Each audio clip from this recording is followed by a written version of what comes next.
Good morning to all of you. Welcome back in your social science class. Yesterday we started our first chapter. We have almost completed half part of this chapter. So today our topic is oral history. It is from page number 7. It is on page number 7, oral history. The topic is oral history. Today we will discuss about it. Quickly open your books. Oral history on page number 7. Let's see. Oral history is another source used by historians. It refers to historical records that are based on personal experience, opinions of the speaker. Example, folktales, songs, myths. These are handed down from one generation to another orally by word of mouth. Oral history जो है बेटा आपकी वो एक another source है हमारा, जो historians हमारे इतिहासकार यूज़ करते थे। ये रेफ़र करता है हमें हिस्टोरिकल रिकॉर्ड्स को, जो किस पर बेस्ड होते थे बेटा, पर्सनल एक्सपीरियंसेस पर, जो कोई अपने पर्सनल एक्सपीरियंस से बताता था। जैसे कि कोई भी स्पीकर हो गया जो कोई गाना गाता था, कोई भी जो कथाएं वगैरह होती थी, उसको आप क्या कहोगे, ओरल हिस्ट्री में उसको इंक्लूड करेंगे। दीज आर हैंडेड डाउन, ये सौंप दिए जाते थे एक जनरेशन से दूसरी जनरेशन को।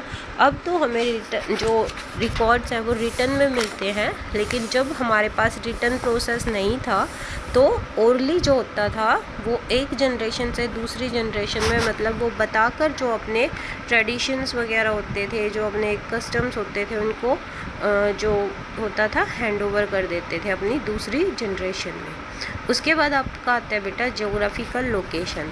ज्योग्राफिकल मतलब कोई जो जगह है वो कहाँ लोकेट है, उसकी लोकेशन क्या है, उसके बारे में। तो देखिए, geography has played a vital role in shaping the history of the world and India. Geography जो है वो एक इम्पोर्टेंट रोल को प्ले करता है किस चीज़ में, shaping the history of world and India, India और वर्ल्ड की शेप बताने में। ठीक है, it determines how a particular area develops. यह हमें बताता है कि कैसे जो है वो एक एरिया जो है उसकी डेवलपमेंट हुई है। जैसे कि इंडिया और उसके नेबर्स जो हैं, नेबर कंट्रीज़ आपको पता है हमारी 7 है। ठीक है, पाकिस्तान, बांग्लादेश, श्रीलंका, नेपाल, भूटान। ठीक है, 8 जो हैं वो आपके क्या है, नेबरिंग कंट्रीज़ हैं। कितने आपके नेबरिंग कंट्रीज़ बेटा, 8 है।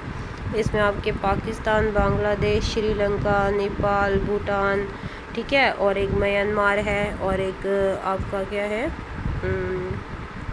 अफ़गानिस्तान है। ठीक है, तो ये आपके जो 8 हैं वो क्या है, आपके नेबरिंग कंट्रीज़ हैं। ठीक है, तो यहाँ पर क्या दिया गया है, देखो, India and its neighbour Pakistan, Bangladesh, Sri Lanka, Nepal and Bhutan are together known as Indian सब कॉन्टिनेंट।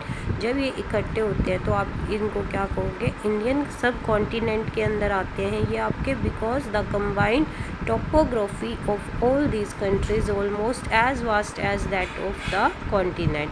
टोपोग्राफी होती है बेटा किसी भी क्षेत्र की प्राकृतिक विशेषताएं, मतलब उसके अंतर्गत क्या आ जाता है आपका, नदियाँ आ गई, पर्वत आ गए। ठीक है, तो मतलब किसी चीज़ को की, किसी जगह की जो प्राकृतिक विशेषताएं उसको आप क्या कहोगे, टोपोग्राफी।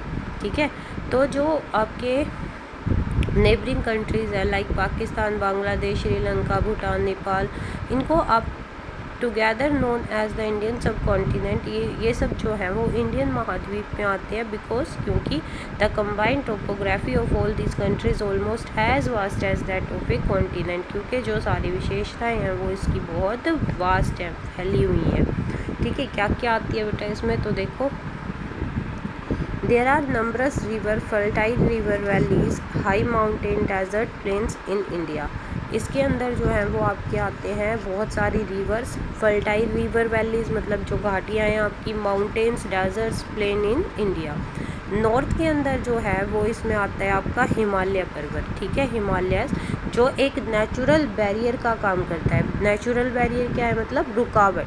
ठीक है, किसी के रास्ते को रोकना। And rest of the country surrounded by water 3 side, और जो पूरा हमारा इंडिया कंट्री है वो वाटर से क्या है, सराउंडेड है, मतलब तीनों साइड से उसे पानी ने क्या कर रखा है, घेर रखा है। तो हिमालय जो है वो हमारा एज ए सेफ्टी गार्ड जो है वो काम करता है।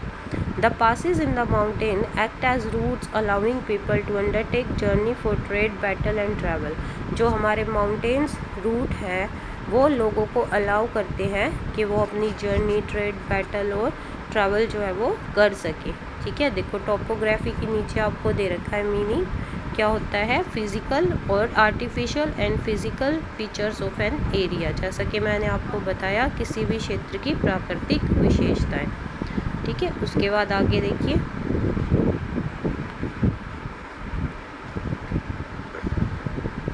many nations have used sea routes along the coast of India for trade as well as for social and cultural interaction। बहुत सारे जो नेशंस हैं वो सी रूट्स का भी यूज़ करते हैं along the coast of India, India के तट के साथ साथ ट्रेड, व्यापार करने के लिए, as well as for social and cultural interaction, सामाजिक और सांस्कृतिक इंटरेक्शन के लिए भी वो किसको यूज़ करते हैं बेटा, सी रूट्स को। In the ancient time, people chose to live near rivers such as Indus, Ganga and Narmada. This was because the rivers provided water for people's need and the land near them was fertile for irrigation। पहले के जो लोग थे बेटा, पुराने जो लोग थे वो ज़्यादातर कहाँ पर रहना पसंद करते थे, रिवर्स के पास रहना पसंद करते थे। इसका रीज़न क्या था, इंडिया जो इंडस नदी है, गंगा है, नर्मदा है, इनके आसपास रहना पसंद करते थे बिकॉज रिवर जो है उनको क्या करती थी बेटा, पानी देती थी, वाटर प्रोवाइड करती थी ताकि उनकी जो नीड्स हैं उनको सफिशिएंट किया जा सके। ठीक है, उनकी नीड्स को जो है फुलफ़िल किया जा सके और जो लैंड एरिया होता था वो भी फर्टाइल होता था, नदियों के पास का। फर्टाइल मतलब उपजाऊ होता था क्योंकि नमी होती थी मिट्टी के अंदर। ठीक है, and they are also serve as a means of transport, और उसको मीन्स ऑफ ट्रांसपोर्ट भी यूज़ किया जाता था। As you progress in your study you will understand how the geography of India brought about some of most significant event in our history।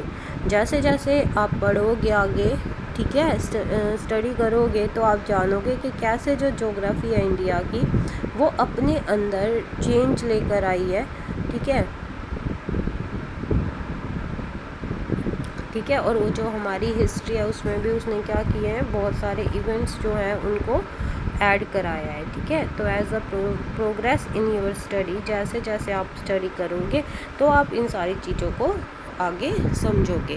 नीचे बेटा आपको दे रखा है स्क्रिप्ट, ब्रह्मी स्क्रिप्ट दे रखी है, ये जो उस पर लिखी जाती थी, पाम लीव्स पर लिखी जाती थी। ठीक है,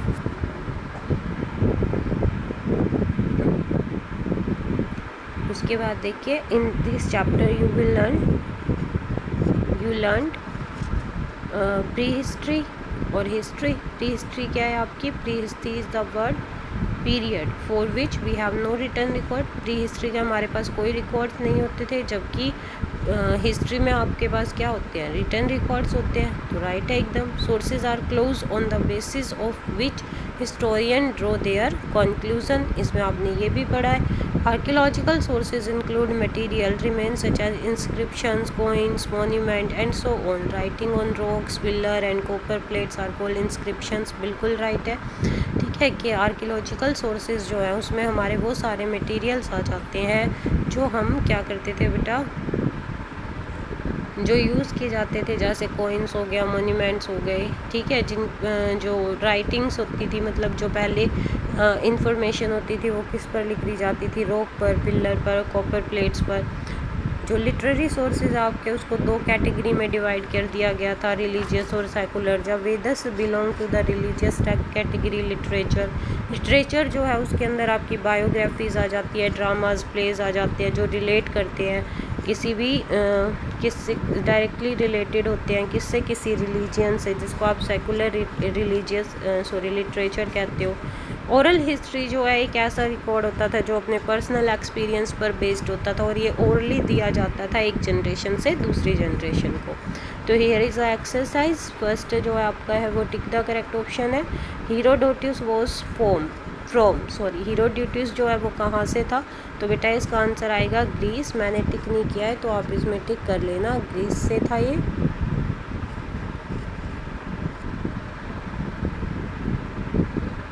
ठीक है, हेरोडोटस जो था वो कहाँ से था बेटा, तो ये ग्रीस से था।